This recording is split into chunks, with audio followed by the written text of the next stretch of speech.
बाबा ने अपने पार्टनर को लिख दिया कि मैं अभी कलकत्ता वापस नहीं आऊँगा, इसलिए तुमको हमारे बिजनेस में से जो मुझे देना हो वह दे दो। इस पर सेवक राम ने बाबा को लिखा कि धंधे में जो कैश है और जो जेवर बिक गए हैं उनका पैसा मैं ले लूँगा, और दुकान में जो भी हीरे, सोने या जेवर है या चांदी है वह सब मैं आपको दे देता हूँ। इस प्रकार उसने बाबा के साथ धोखा किया।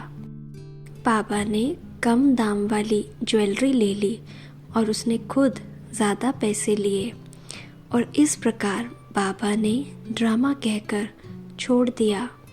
आजकल हमारे जैसे लोग कोर्ट में जाकर केस करते हैं कि इसने इतना लिया, मुझे इतना ही दिया, परंतु बाबा ने ऐसा नहीं किया। ड्रामा कहकर निश्चिंत हो गए, अर्थात बाबा ने ड्रामा को स्वीकार किया। उसका फ़ायदा क्या हुआ? बाबा ने डायमंड रख लिए और जैसे जैसे ज़रूरत पड़ती थी बाबा विश्व किशोर भाऊ को कलकत्ता भेजते रहे और हीरे बिकवाते रहे। दिन प्रतिदिन उनकी कीमत बढ़ती ही गई। जब बिज़नेस का बंटवारा हुआ तब बाबा के हिस्से में कम दाम के जेवर आए, पर जेवरों का दाम बढ़ता गया। सेवक राम का कैश ही रह गया, अर्थात उसको नुकसान हुआ। बाबा के इस धन के आधार पर ही यज्ञ की स्थापना भी हुई और 300-400 बच्चों की पालना भी। बाबा पर कोर्ट केस किए गए।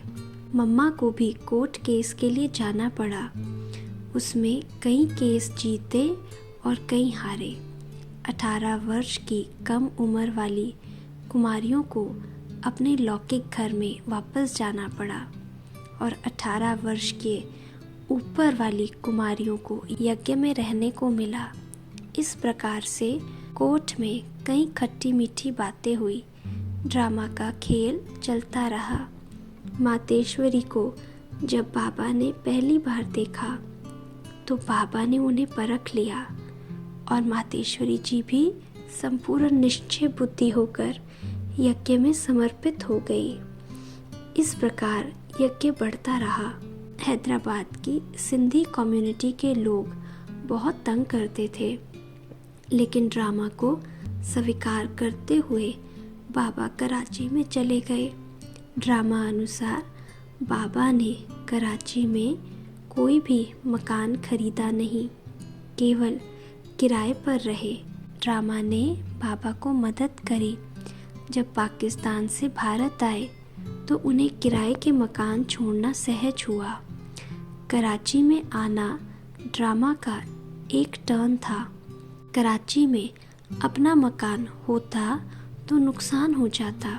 पाकिस्तान सरकार ने बाबा को कहा कि आप यहाँ ही रहो क्योंकि आप फरिश्ते हो, परंतु जो बहनें माताएं थी उनके रिश्तेदारों ने कहा कि आपको भारत आना ही पड़ेगा।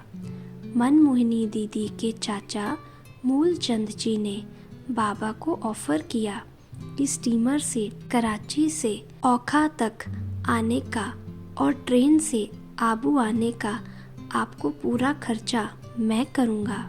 लेकिन आबू आने के बाद मूलचंद जी ने कहा कि मैं आपको खर्चा नहीं दूंगा, ये तो मैंने आपको भारत लाने के लिए कहा था।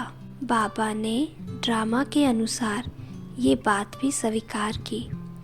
आबू में ठंड बहुत थी, यहाँ का पानी भी बहुत भारी था, इसलिए सबकी तबीयत बहुत खराब हुई। लेकिन बाबा ने सभी की अच्छी से अच्छी पालना की। बहुत परीक्षाएं आई। ब्रिज कोठी भी जब सरकार की हुई तो वह भी छोड़नी पड़ी। फिर भरतपुर कोठी और फिर कोटा हाउस में रहे। इस प्रकार परीक्षाएं भी ड्रामा अनुसार आती रही और बाबा ड्रामा पर अटल निश्चय बुद्धि बनकर उन्हें पार करते गए।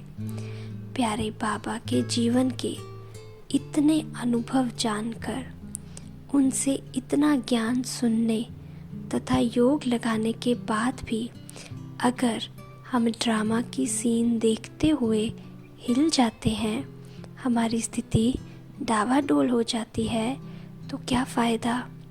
अतः हम ज्ञानी तु आत्मा, योगी तु आत्मा बच्चों को ड्रामा के हर सीन को देखते हुए अपनी अवस्था अचल अडोल साक्षी दृष्टा बनाने का पुरुषार्थ करना है।